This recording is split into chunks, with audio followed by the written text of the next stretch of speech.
and prosecutors and members of the white media who have been desperately, pathetically trying to prop up some talking point. Police, they're going to be scared to do their jobs. They got one of the safest jobs in America. They run around with a gun, a stun gun, a baton, a radio, pepper spray, handcuffs, and an attack dog. I mean, for God's sake, if you're too scared to do your job under those circumstances, you're just a congenital coward. Oh, wait. Well, if you're really that worried, allow Professor Black Truth to give you some helpful advice. It's been my experience that police departments that don't gun down unarmed people, they don't get protested very often. Cops who don't assault or kill people, they don't get prosecuted. So if you really don't like what's going on, all I can say is tough. Obey the law and nothing would happen. In the last year or so, there's been a new trend that's begun to form with all of this lawlessness from America's police and sheriff's departments and the DAs and judges who had previously been making very clear they stood with the police in every killing of a black person. But the result of all of this wanton lawlessness promoted by the police and the DAs and the judges is that now a new trend has begun to take shape. And it's one that I guess nobody thought was going to happen. It's one that's getting a lot of attention in the media. And I'm not here to tell you one way or the other what anyone ought to do. I'm just here to tell you why this trend exists and what it is that people are saying about it. And the trend is there seem to be folks who are paying these cops who kill black people a house call. First, you had the worm, the murderer, the convicted scumbag, Derek Chauvin. You had black folks who showed up not just at the bastard's house, but also at his little winter residence that he had in Florida. I think his Asian wife got all of that. She divorced him and took everything that he had. Anything she didn't take, the state has taken. And you know that the police union's got to be more than a little bit disappointed. They spent $1 million trying to fund his defense. And all they have to show for it is a cute picture of him getting walked off in handcuffs. But when the people made it very clear that after years and years of watching as DAs and judges were thumbing their noses at the public and saying, well, you have to play by our rules. Apparently the anger boiled over and people made it very clear, nah, it's pretty obvious there are no rules. So since the law is not being obeyed by the very people who claim that they're supposed to be upholding the law, then the people are going to make sure that the carnage stops and that order is restored. The people are always the bastion of last hope. They are the effort of last resort whenever you have a society that's fallen into the hands of a murderous gang. So what happened was the people started going to the cops' houses, starting with Derek Chauvin, but not ending there. You had the police chief of Houston, Art Acevedo, that little worm. He decided that he was going to sound off on that. Hey, this is disturbing. People are going to the cops' houses. That's disturbing. What's disturbing about it? This is the public you're supposed to be serving. I mean, aren't cops always lecturing everybody about how we're here to serve and protect? Well, the public's sitting here lodging a complaint. You should be glad to see the public. I mean, unless you've done something wrong. No, the only cops who dislike the public, or the only cops who don't like it when the public has something to say, are the cops who have broken the law. That's been my experience. But Derek Chauvin was only the beginning of this trend.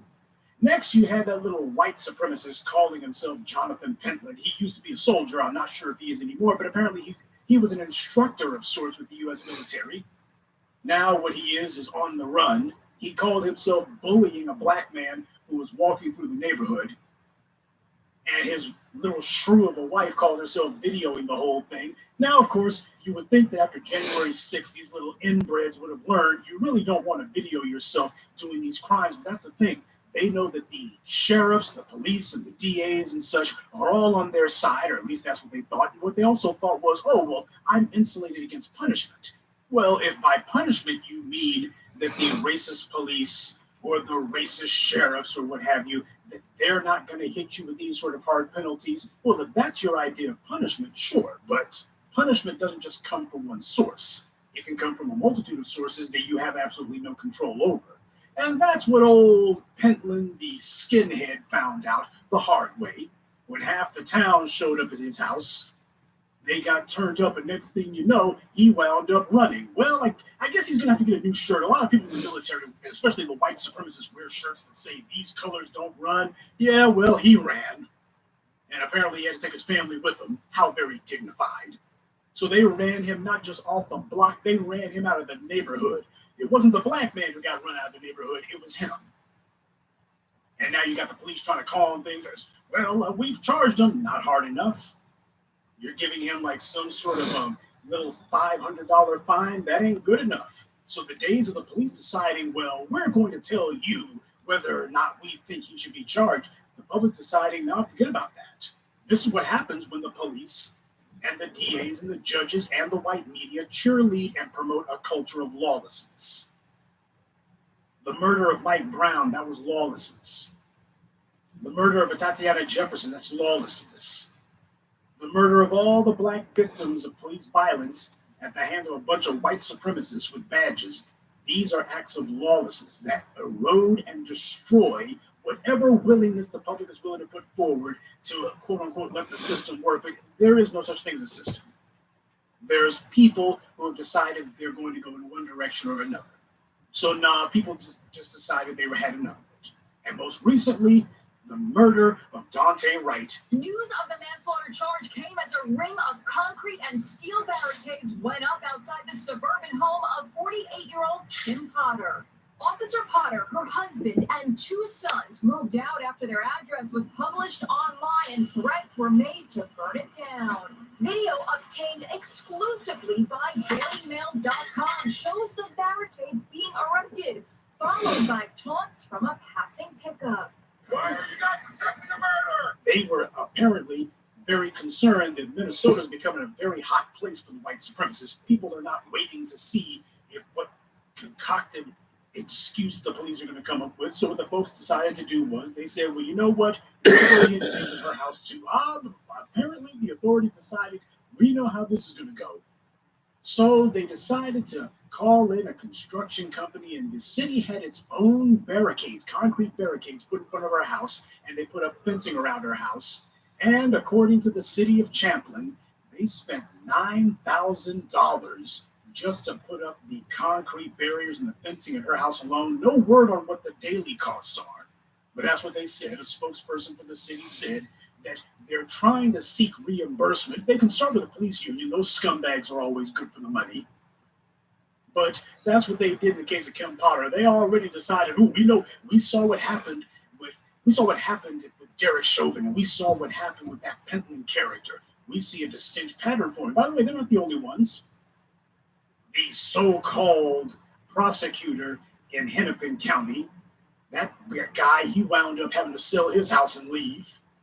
Yeah, what they're seeing is that because of the fact that they have created an utter and complete climate and atmosphere of lawlessness, the public's looking and going, well, hell, I guess it's up to us to stop the carnage. And it's also up to us to hold people responsible because the DAs, who watches the Watchmen? It's a question as old as any form of civic law enforcement. Who watches the Watchmen? In no other arena would somebody be allowed to say, well, I know I've been accused of wrongdoing, but I have investigated myself and I found that I did nothing wrong. That would never be allowed. And the reason that it happens is because you happen to have a number of people who have made up their minds that they're going to be using thugs with badges as an attack force to go after black people. And this is the response to it. When you have utter and complete lawlessness, there is going to be a reaction on the part of the people to restore, or in the case of the United States, to establish order. This country's never had order. Law and order, give me a break. You want law and order, you can take your white supremacist, raggedy, hairy Neanderthal behind over to China. China's got plenty of laws, and they got nothing but order, but they don't have any freedom or opportunities, except for a select few. No, if you're somebody who considers yourself to be moral, you don't talk about law and order, you talk about justice and accountability. See, a common dog in the street can understand little hindbrain, reptile-brained concepts like order. Ants crawling on the ground can understand order. But only men can understand justice. Only men can understand accountability. That's the sole domain of human beings, because only human beings have critical thinking skills, most of us anyway, and can ascribe value to things. Human beings are not a bunch of lemmings. Lemmings and sheep, they understand order, and they'll follow each other right up into a slaughterhouse or right off a cliff. Human beings are supposed to think. So no, we don't do order. The order thing is what a slave does. When you are master of your own destiny, it's all about justice and accountability. And that's the two things the white supremacy doesn't have on the menu. But black empowerment's decided we're going to go ahead and take the menu and write it in. So this is what's happened now. The new trend has been formed. People are paying house calls on the police when they're accused of harming somebody because they have understood and seen the pattern that the DAs are not going to do anything. It's a game to them, and the public are making it clear it's not a game. Now, if the police do not like this, then it's time for them to examine their behavior. The public does not go marching on somebody's house without cause. They do it in response to an action. There is nobody in the public who can think that they would be seen to be shooting somebody dead in the streets and then, I get to go home as if nothing had happened. Everybody else is like, wait a minute here. How are you above the law? Well, we're the ones who decide who gets arrested. The public's like, well, in that case, then too, can play that game. See, the real problem that they have here is at the end of the day, and this is the reason why I did that video essay talking about soft power. White supremacy does not have enough guns, ain't got enough white supremacist males. They don't have enough will or resources to call themselves bringing in the guns all the time. At some point, they have to get the oppressed to go along with and to conform to their own oppression. They have to get you to just bow down and decide, well, I'm not going to do anything about it, no matter how many times we get assaulted or killed. And when they've got you submitting to your own oppression, they don't need all the guns.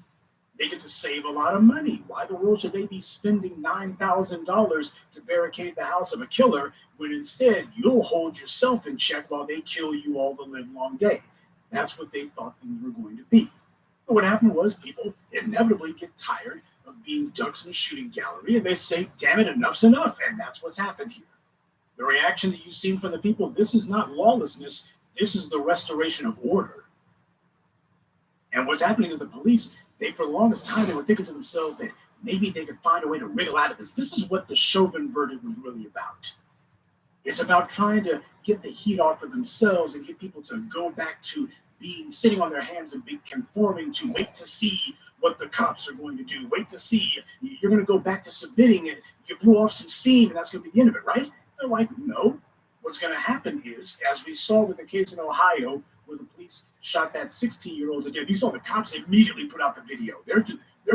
We've gone from, you can't see the video at all. We've got laws that say you can't see the video to, please, hear the video. Look, she's got a knife. See, please.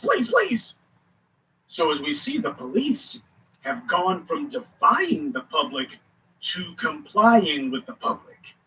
That's what we saw with Kim Potter. They went from, unless there's some protest, and unless you guys are marching in front of the courthouse, and unless there's just this big sting, we're not doing anything. They arrested her almost immediately. And the reason why, of course, is they have seen what can happen if they don't.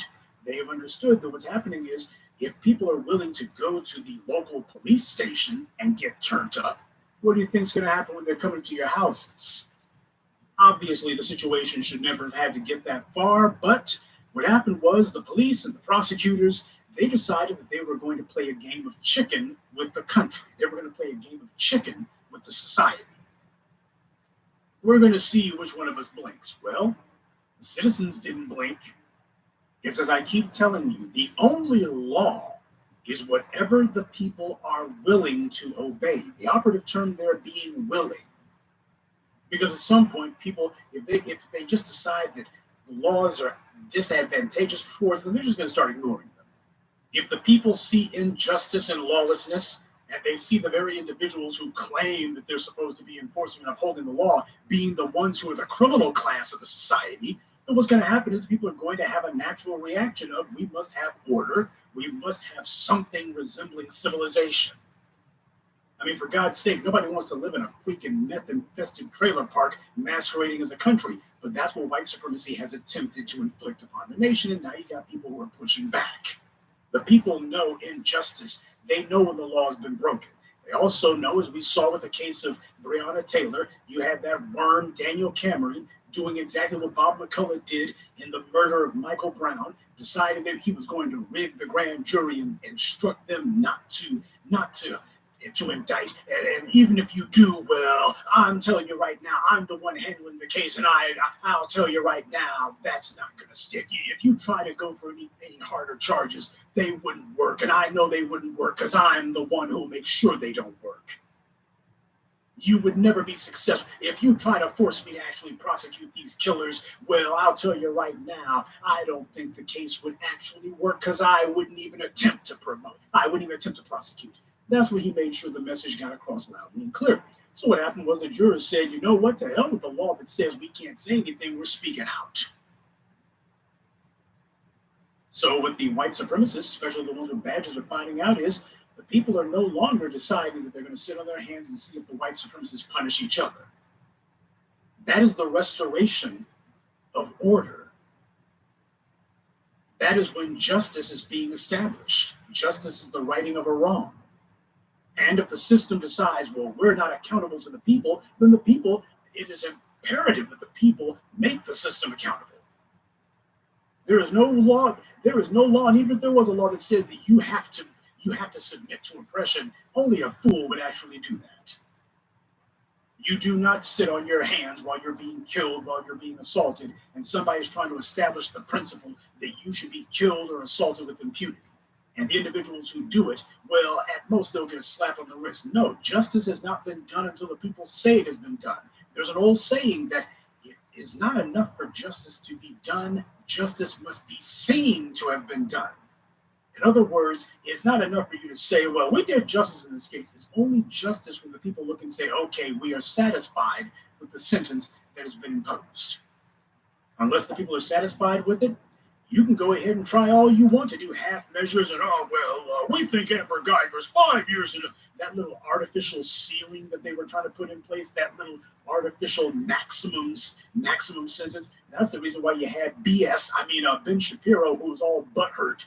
And by the way, I don't know what alien world that little scumbag came from, but I'm pretty sure that when he gets on his little flying broomstick or whatever the hell he uses to go back to his home world, and he can inform them, my attempts to subvert and infiltrate the human race have failed. And because of that, I don't understand why. They just told me it was very weird. But he was all butthurt because of the sentence that Chauvin the murderer is looking at.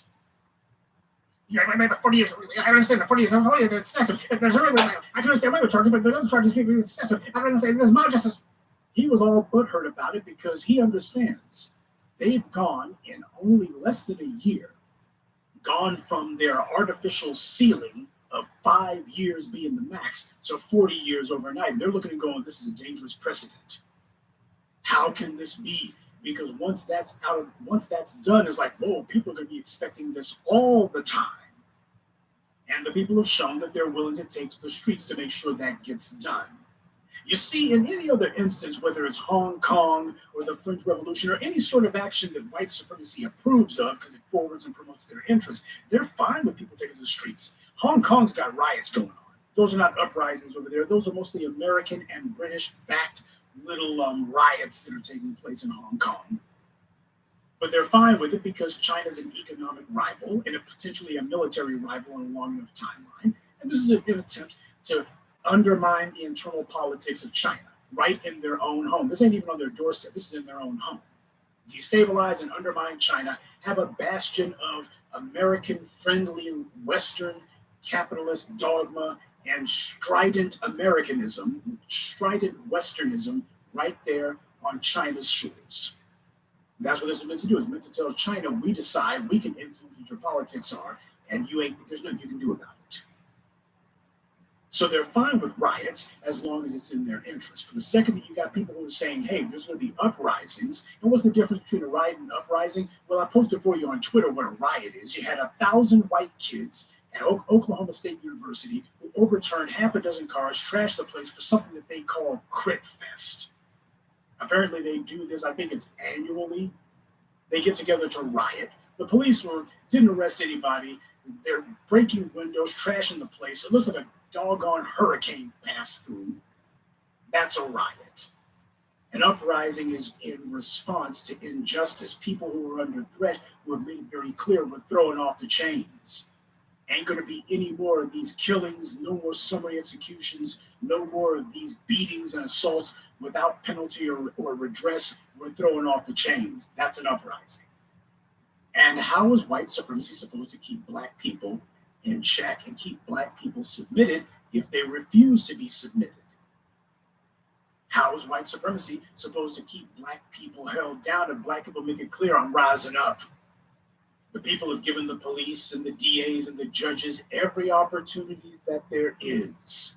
In fact, they were too lenient. They let this go on for too long.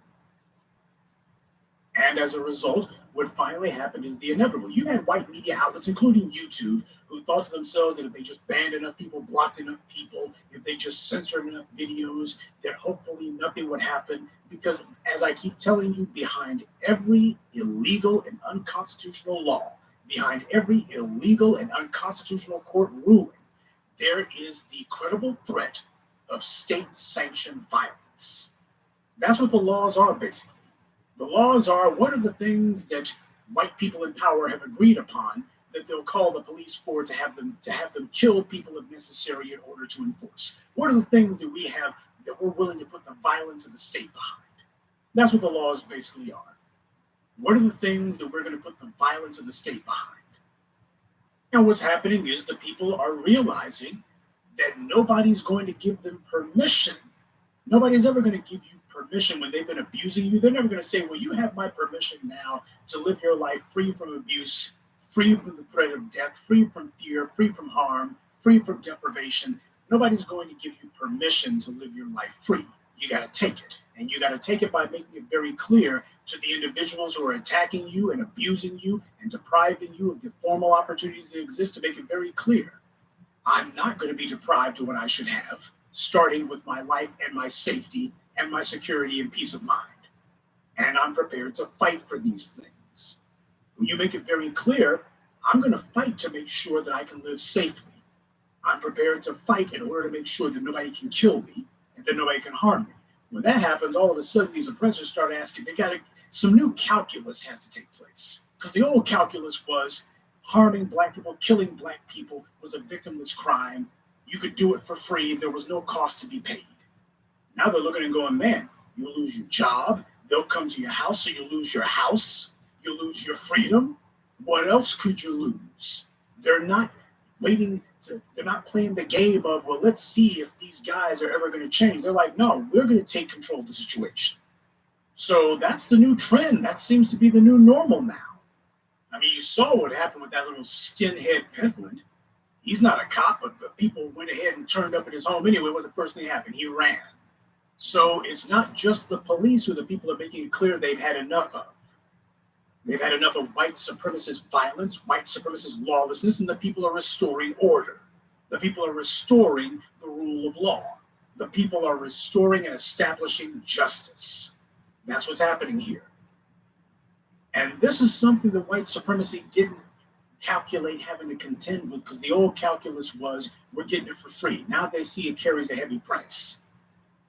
And what they're having to do is they're having to move from their position. Because it's a matter of, you call yourself defying the will of the people, well, this thing's not going to stop. I mean, when the prosecutor has to flee his home, that's when even the DAs are getting put on notice. But do not let anyone tell you that this is lawlessness. This is the very soul of law. This is the very soul of justice. Laws are not written for the benefit of a select few. I mean, they are in practice, but the concept of law is supposed to be the greatest good for the greatest number. And to decide that the laws are going to be made into an accomplice to murder, that's not law at all. That is anarchy. That is chaos. That is injustice. In other words, it's white supremacy. So as we can see with this Potter case, obviously the police and the cities are looking and going, well, we'll blow thousands of dollars to try to protect an empty house. She's already fled the freaking house, but we're trying to protect the house. Well, that horse already left the barn, but if it makes you feel better, this is the reason why racist DeSantis and his cronies, you had a whole bunch of white men, all of them with badges, calling themselves putting a law on the books with no anti-rioting, where anything that has more than 3 people is considered a riot. Anything with 3 people, well, in that case, then I see 3 cops standing around. That's a riot. That's what I'm seeing, a riot. Oh yeah, as far as they're concerned, this is nothing more than white supremacist posturing. It's gonna get knocked down as soon as it gets to a federal court. But the thing is, what they're basically doing is they're trying to keep the morale high, or at least they're trying to maintain something resembling morale for their white supremacist minions. They've been taking L's and they're getting more and more demoralized. And as they've seen, every time that they call themselves trying to stick their little chest out and pull something, what happens is the people as a group put them in check. And of course, when a white supremacist feels powerless, first thing they do is go reaching for a gun. It's a matter of, well, if you go reaching for a gun, just make sure you're not wearing a badge.